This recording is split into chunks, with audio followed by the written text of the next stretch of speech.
What happened? Nothing, that's it. I need What you was doing with the bottle? My hands are so ashy. Mm-hmm.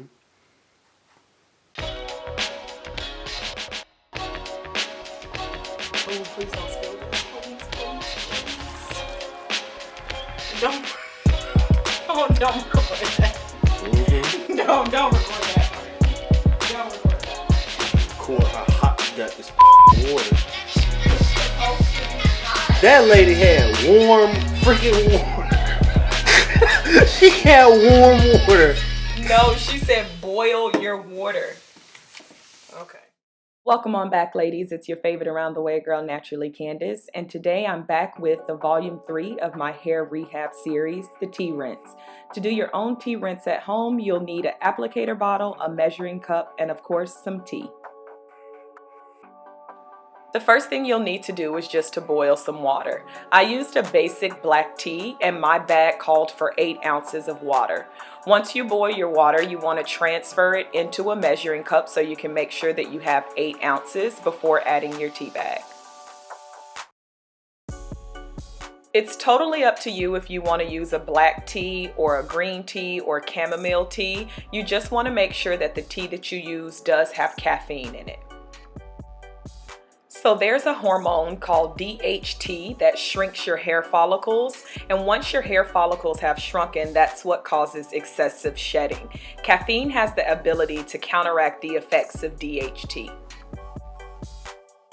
Caffeine can be found definitely in black tea, blocking the effects of DHT on hair follicles and stimulating the growth of new hair. Now, how much caffeine your hair actually needs will be dependent upon your hair and how much shedding you have. I have been experiencing a lot of shedding, so therefore I went for a full strength black tea that I knew was pumped high in caffeine.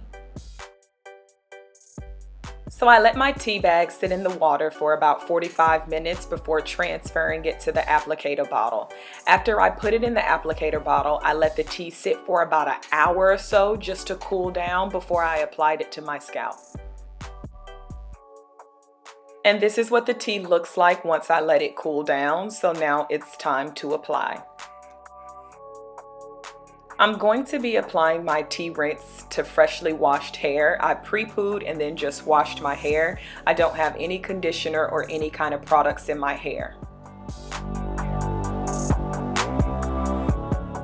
So when applying the tea, you want to focus specifically on your scalp. This is a treatment for your scalp to help stimulate the hair follicles. The main reason why you want to focus on your scalp is because caffeine can remove DHT from the scalp and reduce hair fall.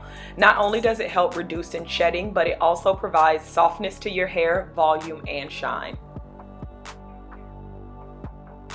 I was not expecting for the tea rinse to be this messy, so I definitely recommend doing this in the shower because you do get pretty soaked. I don't know why I wasn't thinking I was going to be pretty much pouring water on my scalp. It literally dripped and drained everywhere, all over my face, down my shirt. So the next time I do my tea rinse, definitely doing it in the shower.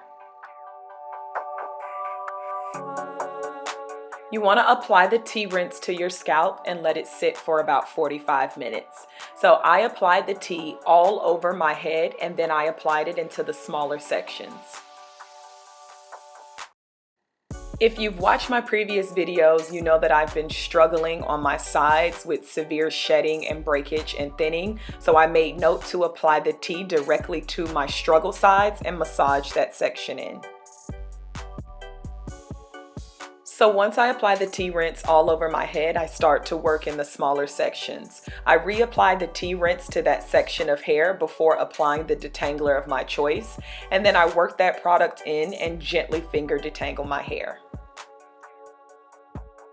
Off rip, I immediately notice how soft and manageable my hair is. I'm not sure if it's from my aloe pre-poo or the tea rinse or a little bit of both, but whatever it is bomb.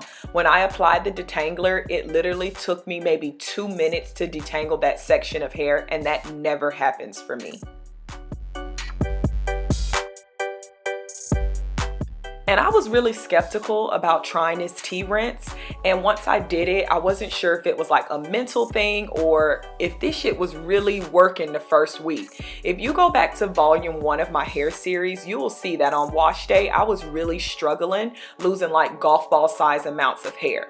So I did this tea rinse and I'm working my way through my hair and I'm literally having like barely any shedding, and I'm almost kind of shook by this.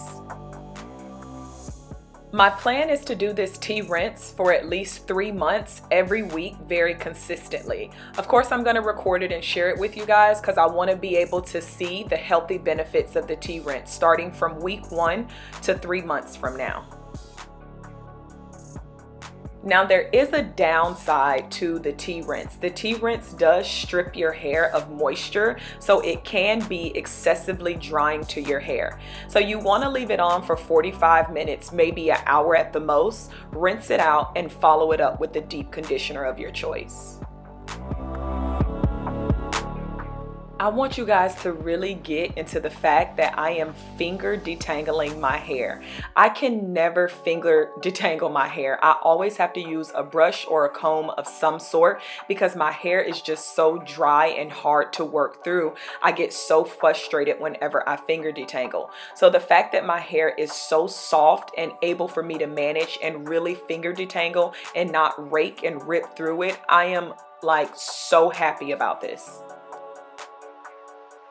So I just finished that process all over the sections of my hair, applying the tea rinse directly to the scalp and then applying the product of my choice to finger detangle, working that product through and then ending it with a jumbo 2-strand twist, then just doing a little baby bantu knot. This is literally all the shedding I had from detangling my entire head. I am shook, y'all. And this is only week 1. I am so happy to see the final results of the tea rinse and all of the healthy things that I've been doing for my hair. In total, I used about 5 ounces of tea out of the 8 ounces that I made. I guess it will be different for everybody. Don't forget to watch my previous videos, like, comment, subscribe, all that good stuff. Until next time, queens, be great.